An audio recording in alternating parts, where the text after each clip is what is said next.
नमस्कार मंडळी, आज आपण बनवणार आहे चिकन सुक्कं। त्यासाठी आपण चिकन स्वच्छ धुवून घेतले आणि चवीनुसार मीठ टाकले, 1 चमचा हळद टाकल्या। आता चांगलं मिक्स करून घ्यायचं। मी आज चिकन सुक्कं बनवणार आहे कारण एका ताईची कमेंट आली ती मला की ताई तुम्ही चिकन सुक्कं बनवून दाखवा। त्यासाठी मी आता चिकन सुक्कं बनवून दाखवतोय।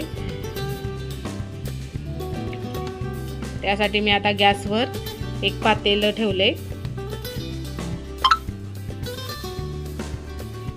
नंतर आपण त्यात 2 पळी तेल टाकायचं।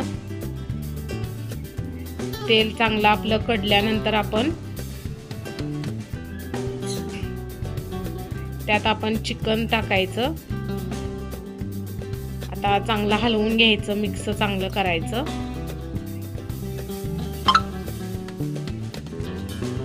असं चांगलं मिक्स करून घ्यायचं। आता मिक्स झाल्यानंतर आपण एक 10 मिनिटं वाफ काढून घेऊया त्याची चांगली। नंतर आपण आता गरम पाणी केलंय, आपण ते गरम पाणी वतायचं। आता गरम पाणी केल्यानंतर चांगली आता उकळी येऊन द्यायची। आता नंतर आता चला आता मसाल्याची तयारी करूया आपण। त्यासाठी जिरं, तीळ आणि खोबरं घेतलंय, दालचिनी, लवंग असं थोडंसं घेतलंय आपण। आता सगळा मसाला भाजून घेतलाय, आता एका डिश मध्ये काढलाय। आता एक कांदा चिरून टाकलाय। आता तो पण कांदा चांगला भाजून घ्यायचा।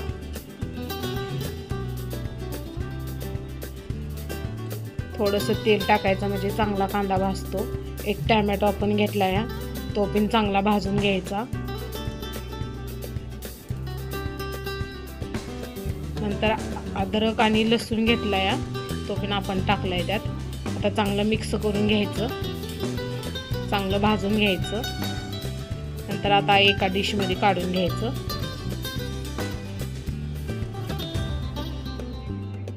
आता हा मसाला सगळा आपण मिक्सरला बारीक करून घेऊया।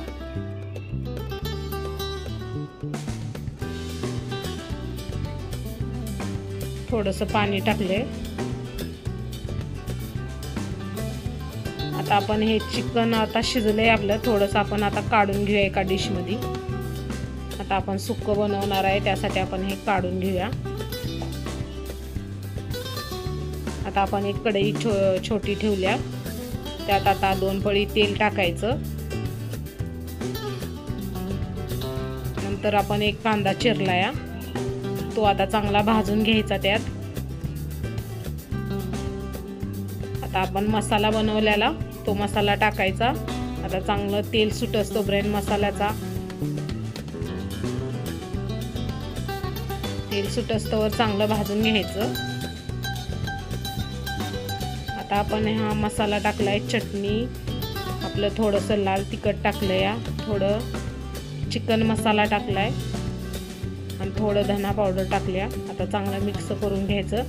थोडंसं पाणी टाकलंय त्यात, आपण थोडंसं चिकनचं पाणी असतं ना ते टाकलंय। आता चांगला आपला मसाला बघा शिजलाय चांगला, थोडंसं वरून तेल आलंय।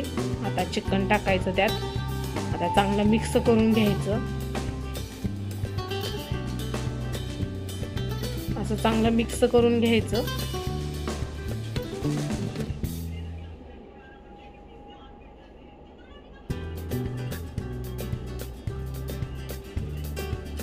असं चांगलं मिक्स करून घ्यायचं।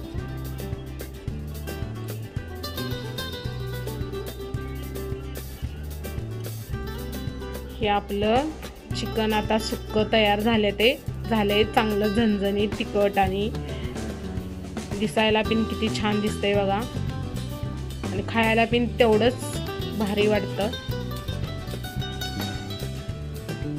वरून थोडीशी कोथिंबीर टाकल्या। हे आपलं चिकन सुक्कं तयार झालेलं आहे।